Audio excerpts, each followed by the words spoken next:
Hi, I'm Taryn, and welcome back to Most Fashionable Crime, the YouTube channel for Most Fashionable Crime, the podcast. On this channel, I like to do deep dives or explore certain areas that were discussed on the podcast. At the last minute, I decided to combine last week's episode and this week's episode into one video because I realized I'd be talking pretty much about the same thing.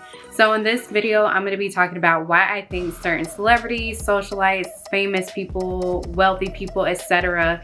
still choose to support problematic fashion designers and problematic fashion brands. As I mentioned at the beginning of this week's episode on the podcast, some brands have the luxury to be able to separate the problematic founder or their ways or their ideals from the actual brand because there's that big gap of history between what that person did and what the brand is today.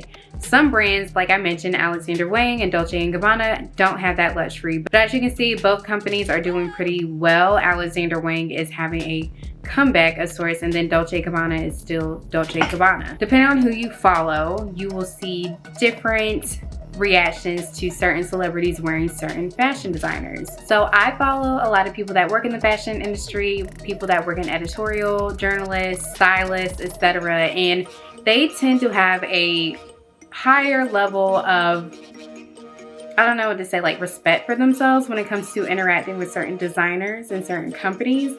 They tend to, at least the people that I follow, tend to steer away from those types of brands and companies that do have a problematic history. And I will say, like, more so of a recent problematic history. So talking about the designers like Wang and Dolce & Gabbana. I don't really want to call out any celebrities by name in this video, and I don't really want to. It's interesting to see that the people that actually keep up with those types of things, how they react versus people that don't or just simply don't care, especially when it comes to Instagram and Twitter. I would say that Twitter has more of a allowance for people to have dialogue versus Instagram is hyping up anything and everything. So let's get into it. I want to start off with some celebrities have to work to maintain their lifestyle and to keep bringing in money.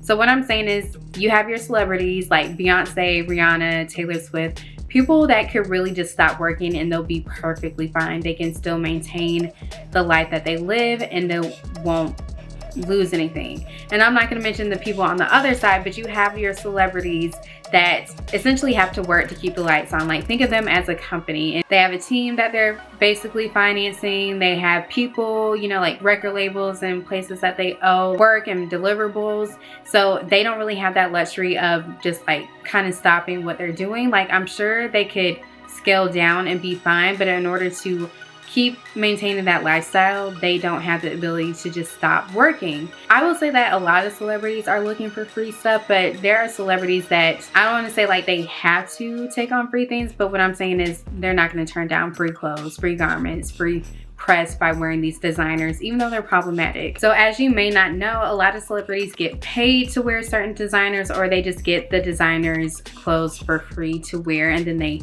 turn it back in, or they get to keep it sometimes. So when it comes to people like I mentioned, Beyonce, Rihanna, Taylor Swift, they can get whatever custom that they want. They can buy whatever custom that they want. People want to dress them.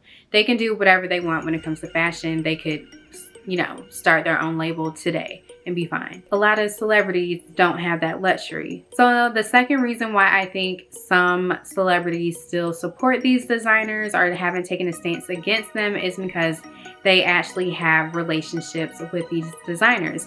So as I mentioned on the podcast, a lot of these designers that, you know, get called out are relatively new, like not necessarily heritage brands or heritage houses and companies. For instance, Wang started in the early 2000s, and then Dolce & Gabbana started in the 1980s. So they're relatively new. The founders are still here today, and they have relationships with people, which is why I think some people choose to maintain the relationship and not call them out or just, you know, avoid the designer. And sometimes if they are close enough friends, maybe they have dirt on each other that they don't want getting out into the press and to the media. On the other hand, these people might support these designers because they don't have relationships with other designers. And you may ask, why don't they just support smaller independent designers? And that might be going back to the first thing, is they might not have as much money, or they don't want to spend money on garments when they can get them for free. Another reason is just the press and attention that they can get from wearing these designers. Whether, some people say bad press is still press, or no press is bad press, whatever the saying is, as long as their name is out there being floated around on social media. Some people like to have that type of attention, whether it's bad or good. Another reason that I sometimes don't really get is that either they don't know, don't care, they choose to ignore it. A lot of celebrities have social media handlers, so they might not actually even be on social media. They might not even be able to see these reports from these designers unless it's coming from within their inner circles, or gossip kind of circling back to them. So some of them honestly might not know because they don't have access, or they ignore media, social media, that kind of thing. And then my last reason is that perhaps these celebrities, not saying that they do, but there's a chance that they share these same problematic ideals or the same problematic ways of the people that are getting called out behind these fashion brands. So that could be a reason as well, and I'm not blaming anyone. This is all alleged. Those are 5-6 reasons why I think celebrities don't call out or still work with problematic people within the fashion industry. Let me know what you think in the comments. Be sure to check out the podcast and subscribe to it, and subscribe to this YouTube channel. Thank you so much for watching, and tune in to next week's episode.